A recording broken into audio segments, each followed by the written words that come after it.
लगभग 1 से 1.5 महीने रह गया कैट के एग्जाम के लिए। तो दोस्तों आपकी तैयारी कैसी चल रही है? I hope you all are doing well. और वीडियो को शुरू करने से पहले मैं आप सभी को ऑल द बेस्ट कहना चाहता हूँ कि आप सभी पेपर को फोड़ कर आएँ और सभी टॉप करें।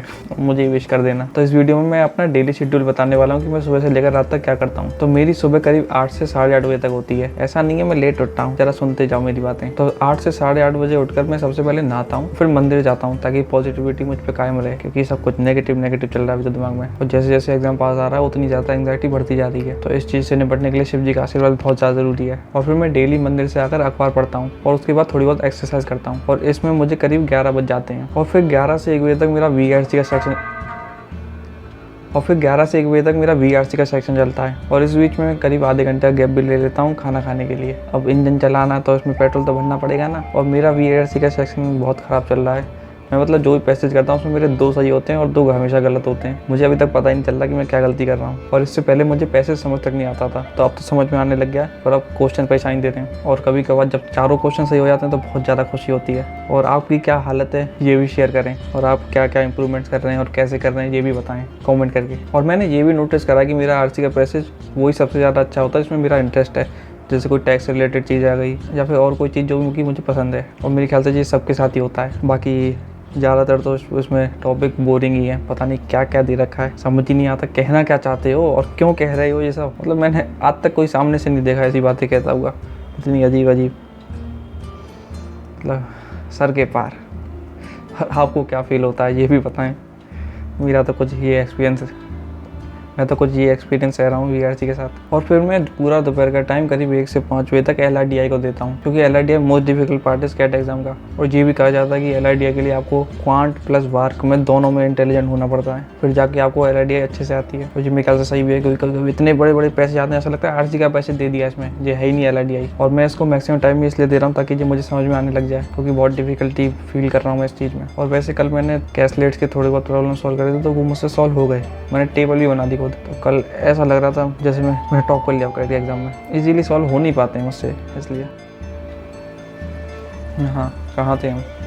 और मेरे हिसाब से LRDI करने के लिए आपको बहुत ज़्यादा पेशेंस की ज़रूरत है, क्योंकि अगर एक भी चीज़ मिस हुई क्वेश्चन पढ़ते टाइम तो आपका पूरा क्वेश्चन गलत हो सकता है। अब जैसे कई क्वेश्चन में लिखा होता है कि इन 1000 में आंसर दो और आपकी वैल्यू 20,000 और आप पूरा 20,000 लिख दें तो आपको क्वेश्चन गलत हो जाएगा, क्योंकि यहाँ आपको सिर्फ 20 लिखना है। और अगर क्वेश्चन में इन 1000 नहीं है तो आपको पूरा 20,000 लिखना है। और अगर आप यहाँ लिख देते हैं 20 तो आपका क्वेश्चन यहाँ भी गलत हो सकता है। तो LRDI is just depend on patience, how much patience you can keep. शायद मेरा तो कम है और आपका कितना है ये भी बताएं, पेशेंस। और दोस्तों मुझे ऐसा लगता है DI विदाउट LR ईजी है, पर जैसे ही LR उसमें घुस जाती है तो वो उसमें आग लगा देती है, बिल्कुल डिफिकल्ट कर देती है उस चीज़ को, क्योंकि LR खुद में डिफिकल्ट है, फिर वो DI में और घुस जाती है। और कहते हैं ना एक बिगड़ा हुआ दोस्त अपने दूसरे दोस्त को बिगाड़ देता है तो वही हालत है, LR अपने तो DI को बिगाड़ देती है।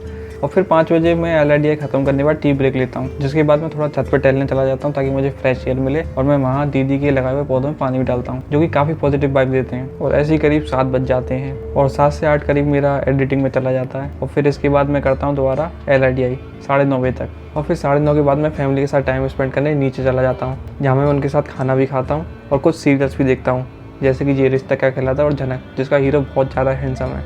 गलत मत समझिएगा, वो सच्ची में हैंडसम है। और आप अपनी फैमिली के साथ कितना टाइम स्पेंड करते हैं और कौन से शोज़ देखते हैं ये भी कमेंट करके बताएं। और फिर मैं 11 बजे से 2 बजे तक क्वांट पढ़ता हूँ और कभी कभी 3 भी बज जाते हैं, इसलिए मैं सुबह 8 बजे तक ही उठ पाता हूँ। अदरवाइज़ ये भी लेट है, नहीं तो उससे पहले 7 बजे तक उठ जाना चाहिए मेरे ख्याल से, क्योंकि पेपर बहुत ज़्यादा पास आ रहा है और तैयारी उतनी है नहीं है अभी। और मेरे हिसाब से क्वांट VRC और LRDI से ज़्यादा ईजी है। और मुझे क्वांट VRC और LRDI के कंपेरिजन में काफ़ी ज़्यादा ईजी लगी, क्योंकि मैंने ग्रेजुएशन भी मैथ के साथ करी थी। ऐसा नहीं है बिल्कुल ही आसान लग रही है, मैं सारे क्वेश्चन कर दे रहा हूँ, पर इनके कंपेरिजन में ज़्यादा आसान है मेरे हिसाब से। तो यही लाइफ सेवर सब्जेक्ट है मेरे लिए। पर कट ऑफ तो तीनों में ही चाहिए, तीनों में परसेंटेज आनी चाहिए 99 999 तो बहुत ज़्यादा हो गया। भगवान की कृपा से आ जाएं, बस यही प्रार्थना है। और क्वांट को मैंने रात में इसलिए रखा है क्योंकि अगर मैं LRDI पढ़ता हूँ या फिर VRC या कोई पैसेज तो मुझे बहुत जल्दी नींद आ जाती है रात में, और मुझे पता नहीं चलता कि कब मैं सो गया। सुबह उठ के आँख खुलती है और पता चलता कि भाई सुबह हो गई, और बहुत बुरा फील होता है कि मतलब टाइम वेस्ट हो गया। हाँ, सोना गलत नहीं है, पर इस टाइम सोना गलत है। पेपर के बाद तो सोते रहो पूरे दिन, उठो ही मत बिल्कुल, कुंभकर्ण बन जाओ। अभी नहीं, अभी गलत है तो है, ये मुझे समझने की ज़रूरत है और ये आपको ही समझने की बहुत ज़्यादा ज़रूरत है। और जो आपको पसंद है उसे भी अवॉइड करना है, जो कि आपका टाइम वेस्ट कर देता है इस टाइम पे। अब जैसे कि मुझे बारिश बहुत पसंद है और इन दिनों बारिश बहुत ज़्यादा हो रही है, मैं कभी कभी बारिश में बाहर बैठ जाता हूँ सबको छोड़ छाड़ के, थोड़ा मतलब पॉजिटिव भी फील करता हूँ, पर इस टाइम नहीं कर सकता, मजबूरी है। तो अब भी मत करिए, टाइम दीजिए अपने एग्ज़ाम को। तो जब तक 24 नवंबर नहीं हो जाता, कैट का एग्ज़ाम नहीं हो जाता, तब तक no sleep, only hard work.